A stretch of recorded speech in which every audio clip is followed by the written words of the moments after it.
Candy canes, originating from a German tradition in the 17th century, have become a staple of holiday festivities. What started as a simple treat to keep children quiet during church services has evolved into a symbol of Christmas celebrated worldwide. With billions made every year, these sticks are a piece of holiday tradition. So, how do they do it? Let's take a trip back in time to where it all began, in Cologne, Germany, 1670. A choir master at the famous Cologne Cathedral had a bit of a dilemma. Christmas Eve services were a big deal, but the kids were not always the quietest bunch. So, he came up with a sweet solution. He asked a local candy maker for some sugar sticks to keep the kids quiet with a twist. He wanted them shaped like a shepherd's crook to remind the kids of shepherds who visited baby Jesus. Pretty clever, right? Fast forward to the 19th century, and these sweet treats started showing up on Christmas trees, adding a pop of color and sweetness to the holiday decor.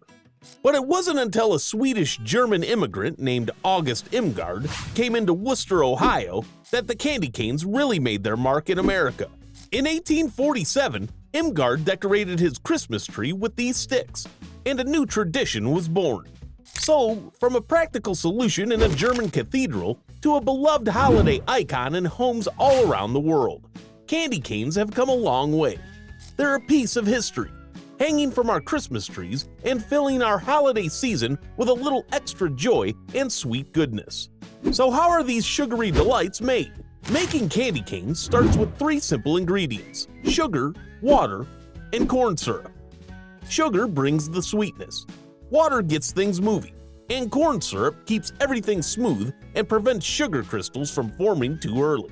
The mixture is then poured into a big mixer in a candy factory. As it is heated, they meld together, bubbling away into a thick, amber-colored liquid that's the foundation of every candy cane. This initial cooking stage is crucial. The temperature rises, the mixture thickens, and we're on our way to creating something special. After the sugar, water, and corn syrup have been mixed, it's time to cool things down. They are sent to the water-cooled table. The steaming amber liquid is poured out, and then it's kneaded. This is a crucial step where the mixture gets folded, pushed, and patted down, gradually cooling off and becoming more and more like the candy we know and love. But here's a twist. As the candy starts to cool, it's time for that burst of freshness. Peppermint flavoring makes its grand entrance here, turning our sweet treat into the minty delight synonymous with the holiday season. The flavoring needs to be mixed in thoroughly, ensuring every bite of candy cane has that cool, refreshing taste.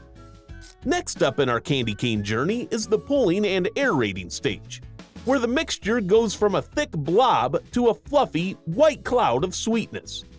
The candy is stretched and pulled, letting air sneak in, which lightens up the color to that classic candy cane white. And here's a fun step. A part of this airy mixture is set aside and gets a dash of red. This is the start of those famous candy cane stripes we all know and love. Now it's time for the shaping and rolling. The fluffy, white candy gets a warm-up to stay soft and workable. That set-aside red candy is now rolled out and placed alongside the white rope. Together, they take a spin, getting rolled into the perfect candy cane thickness. Once we have the red and white masterpiece rolled at just the right thickness, it's time to chop and twist. It's processed through a machine where it is cut into perfect little pieces, each designed to become a candy cane. They are twisted once more into those iconic spirals. The last final step is forming that iconic crook. After the candy has been shaped into spirals, it's time for the final touch. Each straight stick gets a gentle bend at the top. This requires just the right touch.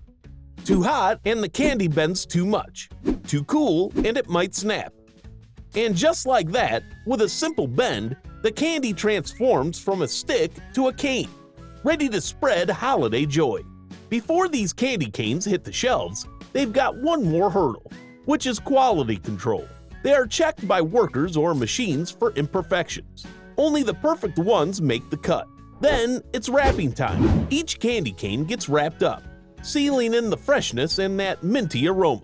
Finally, they're boxed up, ready to journey to stores far and wide. It's a meticulous process, ensuring every candy cane you unwrap is just right, ready to add a dash of peppermint perfection to your holiday celebrations. Candy canes might just seem like a sweet addition to holiday decorations, but they represent so much more. They're a seasonal icon, bringing a touch of minty magic to Christmas traditions across the globe. Another sweet delight whose production process is fascinating to look at is honey.